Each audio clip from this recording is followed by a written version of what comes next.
We shall not cease from exploration. And the end of all our exploring will be to arrive where we started and know the place for the first time.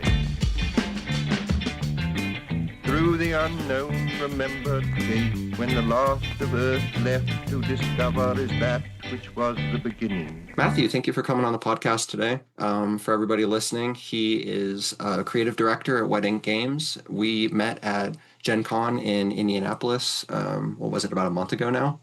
Feels like forever. Roughly. Oh, that's so crazy that was a month ago. And I actually got to talk with Sam, who's working on Garbage and Glory with you, just about a week ago. And I've completely forgot until I talked to him that you guys were connected on that project. So I thought that was really cool. Did you meet him at Gen Con also? Like, he was right there at the booth. Yeah, that's I think that's what happened, because I was just picking up people's business cards while I was there. And I think that I talked to him and asked him, hey, do you want to come on the podcast? And then whenever I was reaching back out to people, it was like a week or two after Gen Con. And I think I reached out to you and was like, hey, we talked about my podcast at Gen Con. And I think I was mixing you and Sam up in my head, but then you said that you wanted to come on, so it was cool.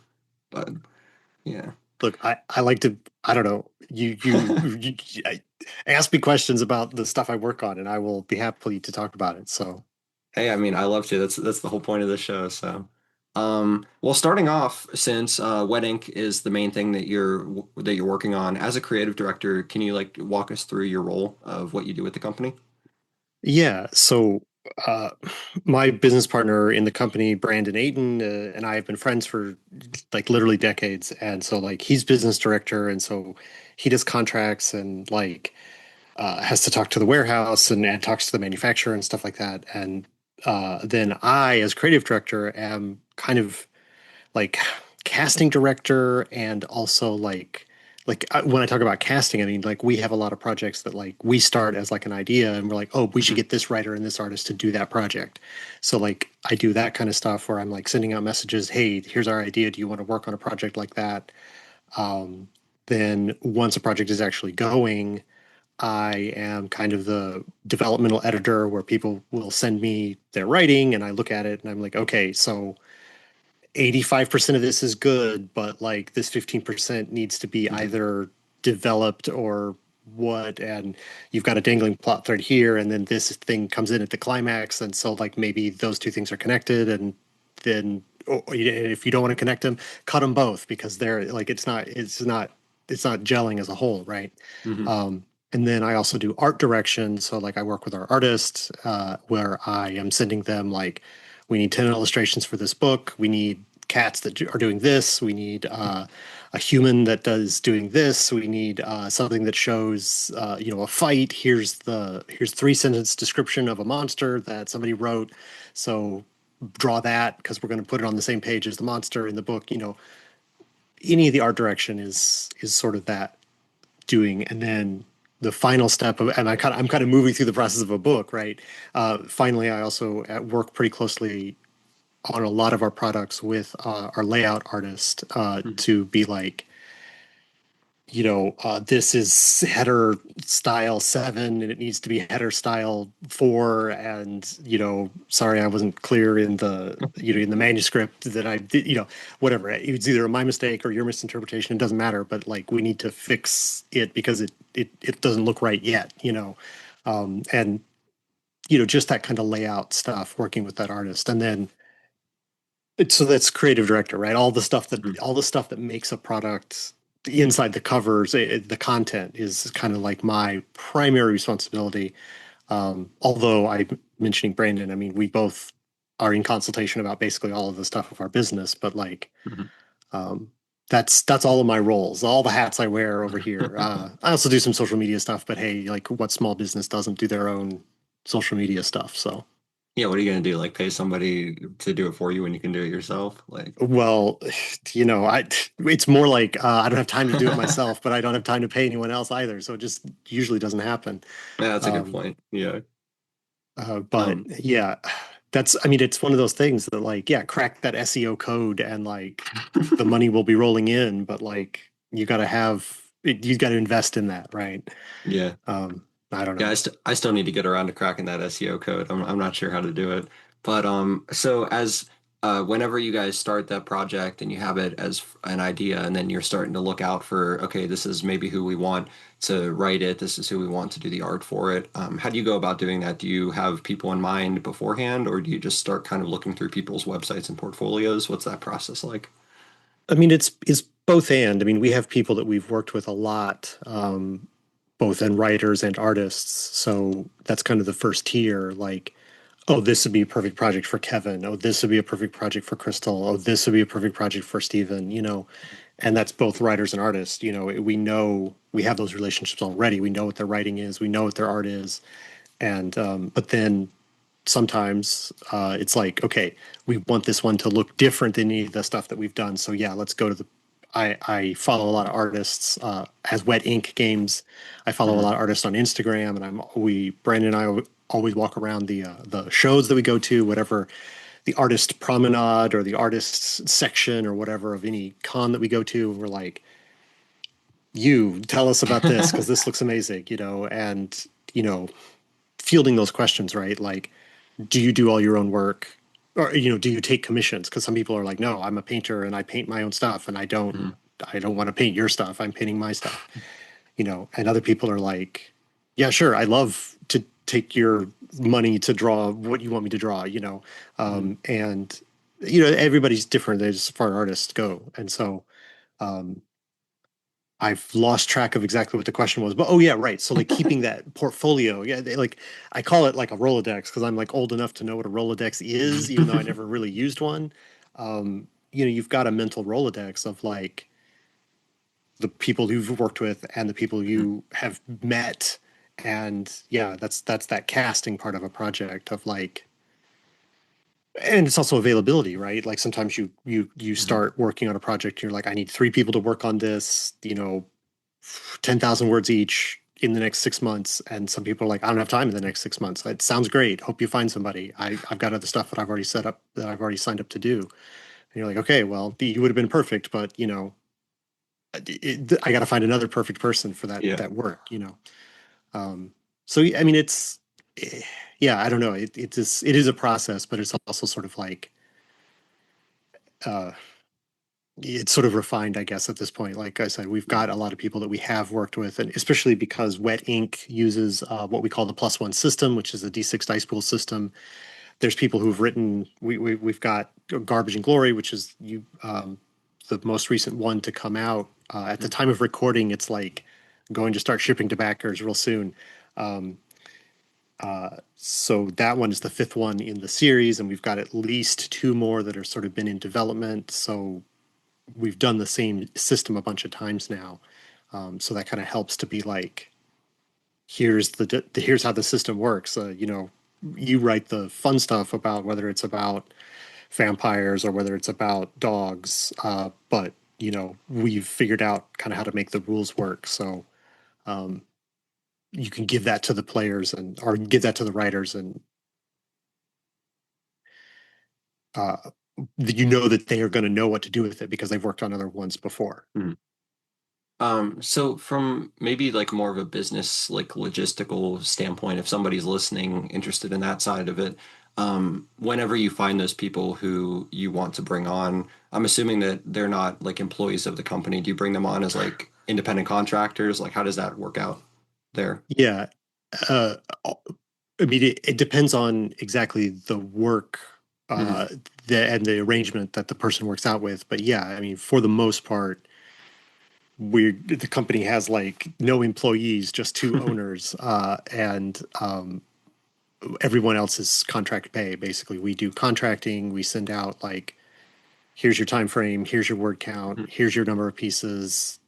You're gonna, and that's what I mean by like it's different, right? In that process, you can negotiate and as a company, we would like to buy the art Mhm.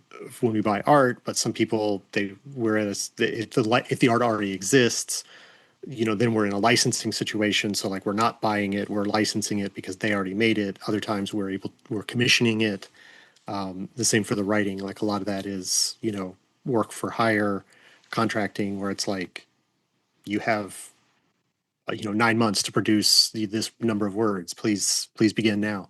Mhm. And there are other games we publish that came to us, right? Like we don't start all of our own projects. Some people come to Mhm. us with projects, and so then that contract works a little bit different because again, they're coming to us with an idea, so they have more ownership of it and stuff like that. But yeah, it's not a we don't have any like we don't have anyone like on retainer or anything like that, or no in-house employees. You know, I think that's sort of for my mind. This isn't the question you asked, but for me, that's sort of the mark of an indie company, right? If Yeah. you haven't ever hired anyone, you're still an indie company. But as soon as you start to like have employees, you've probably reached a scale where you're not quite an indie company anymore. Well, and it plays into the name of the company because it's like, Wet Ink, you always have new people coming in working on projects. And so whether intentional or not, like that's, it perfectly fits that idea, I think. Yeah. So what was the impetus for you guys, you and Brandon, to start Wet Ink? Because I saw on your website that beforehand you've worked in the gaming industry, both of you, for, quite a while before then. What was maybe like the spark of you guys looking at each other and saying, hey, do you want to do this together? I mean, that came from Brandon specifically. Like he had written books with other people, um, and he and I have known each other, like I said, for a long time, and we're actually brothers-in-law as well. So like we see each other all the time. So it Okay. was sort of like just a feature of like we're playing games together in our weekly game group at his place. We're looking at the new products that are being produced, and we're like, oh, I like this or I don't like this. So what's the and then when you're making your own campaigns now you're always like designing, even if you're using materials that are already published, you're always like kind of designing a little bit of stuff to customize exactly what you want to do for your campaign. So then the idea that we could do that together for another company started off. Hey, do you want to work with me on my next project? Because Brandon had published a couple books already with Palladium books, and then he and I wrote a Palladium book together. We actually wrote a second Palladium book together that was for a game line that's less popular, and so it's never come out. But that's that's sort of the impetus for then us to launch our own company to publish our own ideas. Because if you're only taking work for other people, then you're publishing your ideas are on their schedule, right? So we had more ideas, and so we did them ourselves after doing a couple books well, I only did one book for Palladium, but Brandon has three books published with Palladium and articles and stuff like that. But So it sounds like your creative process even now for thinking of ideas for new games sort of comes out of that natural just loving to play games, and so your creation of that comes from those ideas. Is that sort of how you guys still think of new game ideas? Like you're just playing something and then you're like, oh, this would be cool if we did this ourselves, or does it just pop out yeah, somewhere I else? mean, we're working on something that for next year, we've been teasing it softly throughout the year, so I don't think it's too much of a surprise. This isn't like an exclusive or anything like that. But next year is the 250th anniversary of the Declaration of Independence, so we Mhm. were just thinking about that, and we're like, okay, we like historical settings, we like horror games, we've got our plus one system. What would all of that look like if we did it that way, right? So it is sort of like looking for the moments, like it's the right time. Like if you're going to do a Mhm. game about the American Revolution, like probably the 250th anniversary of the Declaration of Independence is like a good time to be working on that because it's going to be in the zeitgeist. Yeah.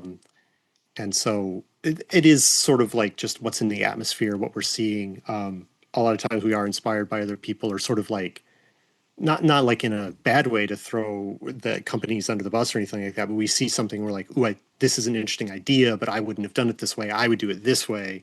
Mhm. And then you start talking about your own stuff because, it again, it's not that that other project is bad. It's just that Mhm.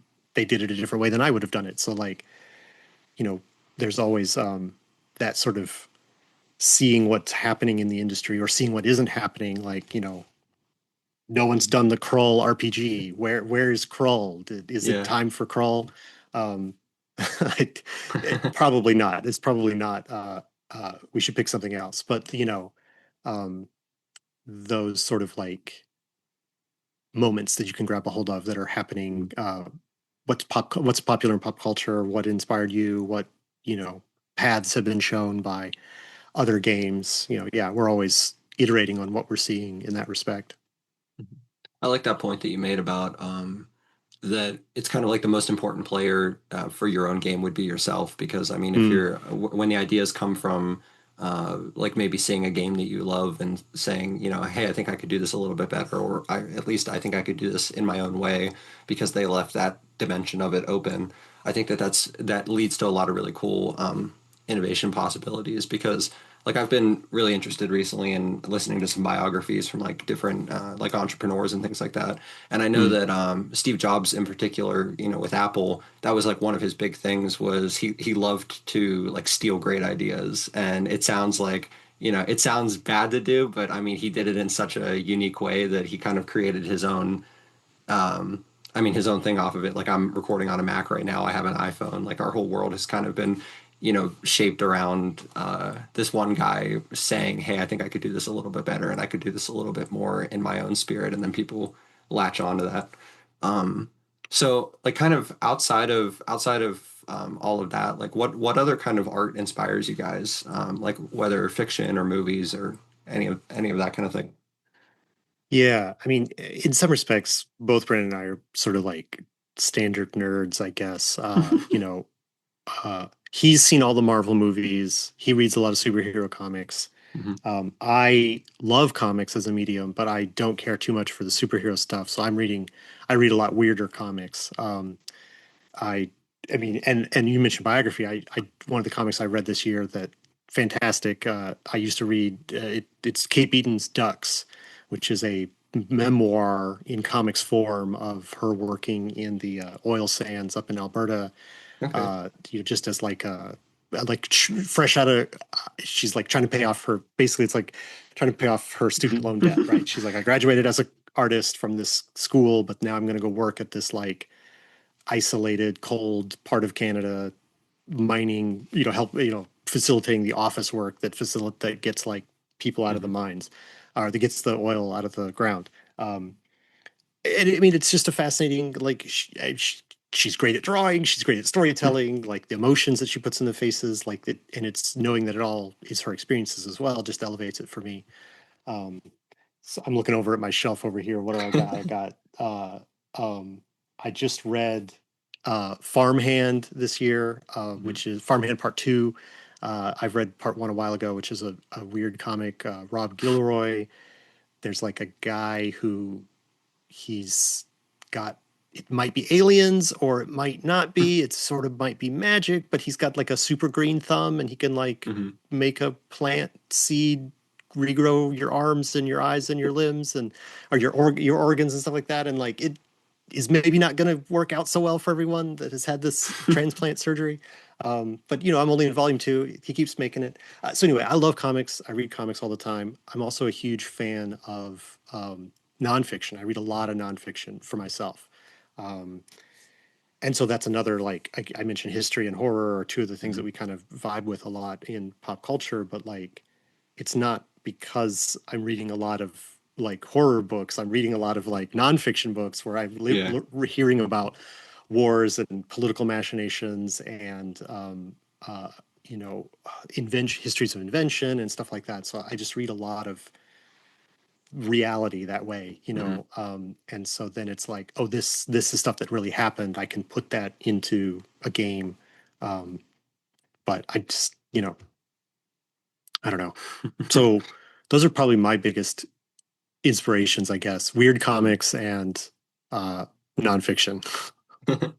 Well, I saw that a few years ago you guys had released a game about the fall of the Roman Empire. Well, at least the Hmm. Western Roman Empire. Um, Yeah.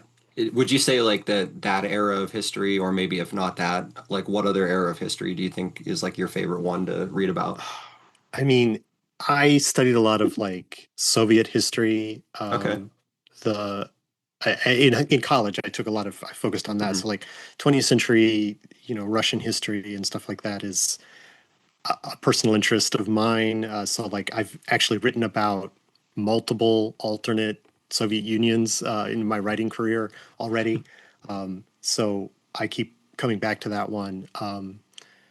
I do enjoy sort of like uh the like Age of Sail kind of stuff, like those first not the first contact sort of situations, like the Portuguese coming to uh India, or the the we just recently watched a series about the settlement of Australia, the European settlement of Australia, and obviously these are conflict.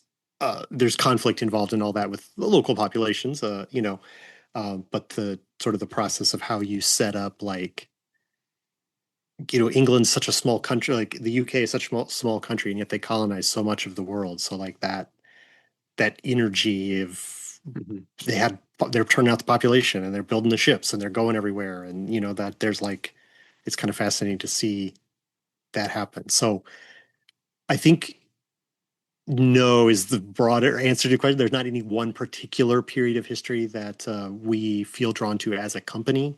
Mhm. We've done Roman, we've done World War One, we've done 1920s in America. We've got some other stuff that's in preparation for other time periods. Maybe we're finally going to do a World War II game. We have one that's kind of we're working with a designer on. Um, we have like Psychic Kids is set specifically in the 1990s, so it's like not necessarily a history game, Mhm. but it is sort of set in that specific era. So anything that's kind of like helps you bound the game, I think, is a good thing, because you can. I mean, you can do whatever you want, right? Especially with a fantasy, you mix in magic or whatever, like there's no bounds at all. But if you're very tightly focused on like with Tenebria, like the Roman Empire one, you're in Tenebria. This used to be a military camp. It's now isolated, so it has to become self-sufficient. So you are doing like city building in isolation, you blending of finding a new culture, blending in with the Romans and their camp followers and refugees from the empire, and also taking in the German barbarians. Like you can be any of those kind of characters, and so Mhm. like mixing that and finding your new way. But it's still a rather limited set of things. You're not going to get spaceships and aliens, and also, it's not a high magic setting, so you're not going to get resurrection spells or zombies. Mhm. Limiting it down in time and space. Sort of that's what this game is about. Um, so I think that's the use of history there. Um, so yeah, I don't. I Any particular game needs a limit, but there's no particular thing that we keep coming back to. Yeah. So with Wet Ink being like both yours and Brandon's main, oh, it looks like okay, it's back. My internet cut out there for a second. Um, but with Wet Ink being yours and Brandon's, like just full time, like this is what you guys are doing. Like kind of back to that earlier question that I had asked in terms of advice that you could give for listeners, like if they are listening to this and thinking, you know, I've had all these ideas kind of spinning around in my head. I want to try my hand at this. What's some advice that you can give through the challenges that you guys have faced over the past years of having your company, of just how Yeah. to make your product stand out, how to make it into something that can actually produce income back from what you're giving out? I mean, because that's a hard thing with art. A lot of the time, I Yeah. mean, with my own things that I do, I mean, that's the biggest challenge is, I mean, I think we can have all the passion in the world and like all the obsession of like wanting to get this done.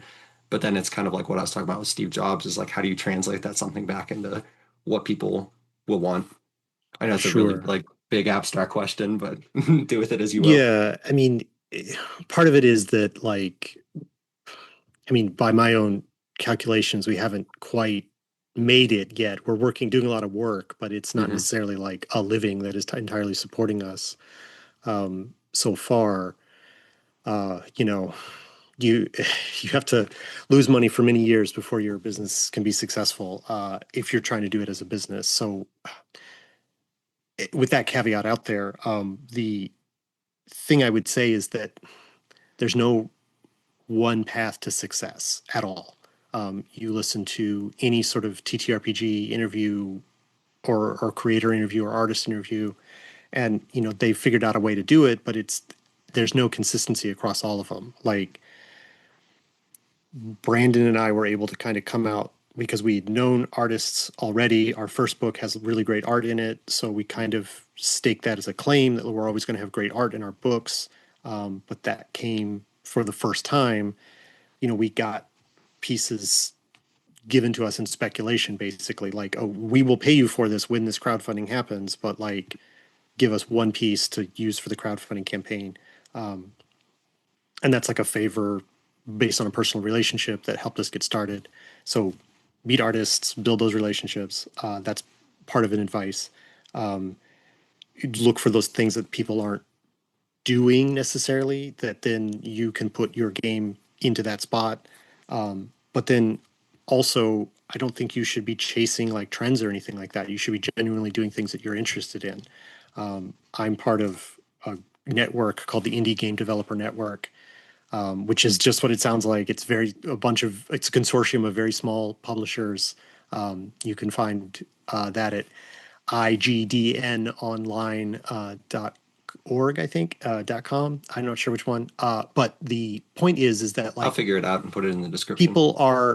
people in that group there's this constantly discussion of like how to do it right, and like a recent discussion that was had there was about how like niche of a niche of a niche a game can be and still find an audience. Like this is the game about this specific thing. It's about, I don't know, I'm going to make something up. It's about like sentient household appliances that are also trying to run like a dance hall parlor during World War II, right? I mean, like during the Blitz, right? I mean, like that is such a microcosm of a microcosm, but like it's also so specific that like people are like, yes, that I want that, Yeah. as opposed to there's so much of the biggest games out there they have such a generic appeal, and you as a new designer, I mean, I'm shooting all kinds of advice, but like you as a new designer, you're not going to make the next D&D. You just Yeah. aren't. Stop.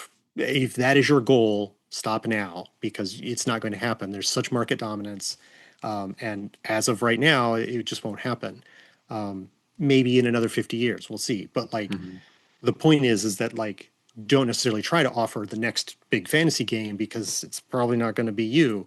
But if you can if you can make the best feather duster dance hall game, you'll have no competition, but it has to be something that you're passionate about. So follow your passions. And if there's a gap in the market that your passions can flow into, that's something. One of the other, the other thing about advice that I would say that's generic is start small and finish things. If you've got an idea for a game and it's a big honking game and you've been working on it for 3 years, close that file, set it aside, start a new file, write one-page games, put them out on the internet, and do it. I have friends that they got their game design shop started by doing like weekly game jam streams. They would like go on Twitch and like, we're going to make a game in an hour, and then like at the end of it they would whatever they got done in an hour, that was the game, right? And they did that like for months, and to the amusement of dozens of people, no doubt. But then they had made like 25 games together, and they're like, okay, now let's make a real game. And so that the power of being able to finish a project and then move on to the next project is fantastic. So if you've got a really great idea for a game, but you think it's going to be a 250-page book, you know, keep that in the hopper, but pick something smaller so that you can finish. Yeah. There's so many ways right now to encourage people to do small stuff with itch.io, which is a community of it's exactly for that. It's people that are there. It's a community of people shopping for small weird games, and it's a lot of video games, but it's become sort of the place to have the weird indie stuff for RPGs and solo games, one-page games, game jam that are there. You can participate with other people who are working on, somebody will declare a game jam. Hey, we're going to do. I did one a couple of years ago that was some friends of mine hosted one called the Gatsby Jam, where it's like, hey, Gatsby's in the public domain. Do whatever you want with it. And so, Yeah, I you know, remember every when that happened with Mickey Mouse. That was a exactly, big same thing. thing. And so I made a Mickey Mouse game because my friends declared that it was going to be that Mickey Mouse is now usable. You know, as long as Yeah. you don't draw gloves on the mouse, it's fine. And it's so like you do. There's ways to participate with communities to make small things and then finish them, and then that's Mhm. momentum. You know, if you know that you've got your game out there and you get 3 likes on it, hey, that's 3 people. That's all Yeah. your of the. It's only 3 people, but it's also like it's 3 people that you showed your stuff to. You know, and you can use that as momentum to keep to do bigger projects, and follow your passions, and like I said, set your own goals, right? Set your own definition of success. I mean, if your Mhm. only definition of success is to become Steve Jobs, again, maybe you're not going to get there. But like, if Yeah. your definition of success is like I have a friend that he says that his definition of success is that like if sales from his games allow him to pay to go to game cons, then that is success for him. Like if he's as long as he's like his hobby is like paying for itself basically, Yeah. that is what his goal is, because he's got a full-time job that he likes, and so he Hmm. works on that, and then he works on game stuff also, and the game stuff pays for him to go to all the cons he wants to go to, and that's his goal, right? And so success can look like whatever you want it to look like.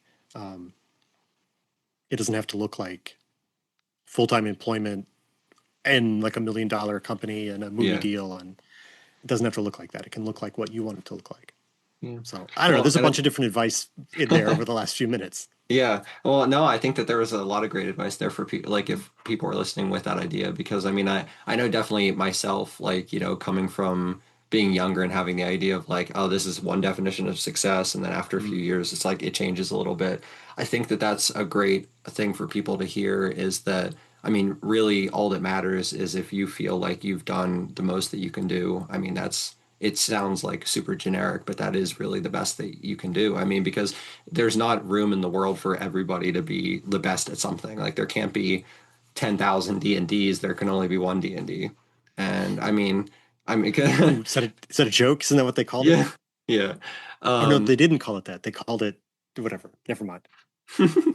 I mean, because like that was something I noticed at Gen Con because I mean there's like really big games like Catan is a massive game. And then like Oh you yeah, see all sure. these like Catan knockoff games where it's like, it has the hex design, it has like the very similar civilization building ideas of like, trade and all that. And but then, Catan is over there with its big tower floating in the air. And it's like there's a reason why one why one product gets to ride the wave of the zeitgeist and everyone else is like trying to catch up. And I think that you made a great point a couple minutes ago when you said that if you're trying to create the next D&D, you probably can't do it. Maybe in 50 years you could, but right now you can't. And it's like, it Like hasn't. D&D would have to lose market share for Yeah, someone to yeah, fill the gap, and exactly. you so for you to make the next D&D, you could make the game now, but there's yeah, anyway, there's cultural Yeah. perpetuation. Well, and that plays into your idea too of what you were talking about earlier, where you said like you're one of the big things that gets you guys like creating new products is thinking, okay, what do I like about this product and what can I make better about it? And I think that there are certain times in history, like with things like D&D and then with things like Apple and whatever you want to name, where there was just enough to be refined that it could turn into this whole new thing. And I think that, Yeah. for everyone else, it's like, we just make the best thing possible. And if 10 people love it, you've done a really great thing because you've added back into the stream. If 100 people love it, that's even better. Right. So back onto the company, like as we are getting close to wrapping up here, Sure. um, what over the time of you guys doing this and then beforehand with you doing your own projects, how have you changed and grown from the challenges that you faced, the lessons that you've learned from the person who was just interested in playing these games to somebody who's now making and re-contributing their own product back Mm. into kind of the stream? That's an interesting way to say it. I mean, I think the biggest change for me over that time period is like, the different job, right? Like being the creative director of Wet Ink Games is a different job than like being a writer for role playing games. Hmm.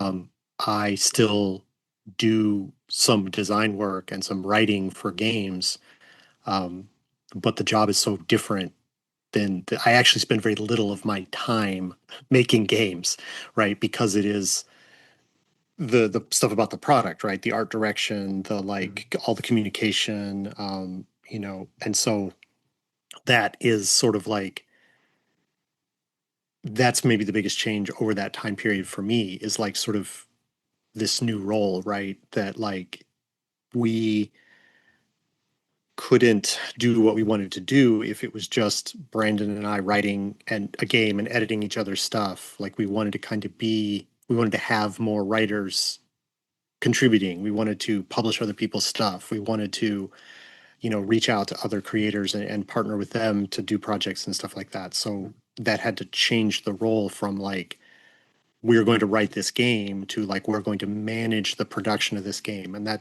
is it is a different mindset and like, it's a different thing. And so I've had to kind of accept that's a different thing and it's fulfilling in different ways, which is why I still do the game jams and stuff like that, but that's my own silly stuff for myself because I want to be a writer of games, but then for my wet ink stuff I have to be a project manager, which is not necessarily what I thought it would lead to when we were like, hey, we can make games. um, so I think that's the biggest change for me, but also like it is kind of the benefit because I talked before about the mental Rolodex, and it's not just a mental Rolodex. Like when we go to the shows, it, it's it's family, right? Like all the people who we've been to, we've had 4 shows already this year, and like you see the same people every few weeks, and you're down the road from these people, and oh, we got to go over and say hi to them, and oh, these friends from the UK that skipped last year are going to be back at the con this year, so we got to go talk to them, and like because these are your friends, these are the people you see. You only see them like 6 weekends a year at most, because when you go to the shows, and but you're part of that community, right? And so that's another. I don't know. It's sort of like a benefit of it, right? That's an unexpected thing, like the idea of being like sort of the loner creator that types out a manuscript somewhere is not the case, right? We're much more connected to all the other people who are doing this work, um, through the shows and through the internets and through the network that I mentioned, and like watching each other's videos on the internet, like stuff like that. So there's a whole community, and that's sort of different as well. Like it's kind of like I said, it's not so much about individual; it's about the community, I guess. So that's a big Yeah. change too. Yeah, and I mean, I like that point about the individual typing out his manuscript all by himself. Like, I think that that is really a an overrated idea from a lot of people. It's like, why do you want to, sit in your room, 18 hours a day by yourself whenever you can do it with other people and then get to be part of this like this great growing fluid community of a bunch of people who are equally as creative. But Right. I mean, it's kind of like a grass is greener thing, if you sit, because like now that I have like multiple collaborators and Mhm. I'm the one responsible for lining up all of their schedules, uh, it is like, man, it would just be easier if I could just sit down and write this book myself. Um, but I don't think I'm as good as some of the people that I've hired. So like Yeah. the books wouldn't be as good if I just did it myself. And the collaboration improves everyone's writing as well. The bits that somebody solves a problem in describing something that you're trying to do, and you're like, great, that phrase is now going to be implemented in other people's writing because like that's the perfect way to describe this, and then everybody's manuscripts kind of get blended together. That's that everybody's is stronger that way. The book is stronger because it has multiple voices in it. Yeah. Yeah, and then exactly. I mean, because then everybody gets to um it's like they kind of get to speak for themselves, but then in a different way it also kind of becomes this this thing that would have never been possible if, everyone wouldn't have joined together and done it. I mean, because there are people who can create something completely unique by themselves, but I mean those are few and far between, and it's a lot cooler, I think, to watch like a group of just really passionate people put all their brains together and create this new brain in the middle that then, creates these cool things. Yeah. Yeah. Well, thank you, Matthew, for coming on this podcast. I loved getting to talk to you today. This Yeah, was my really pleasure. great.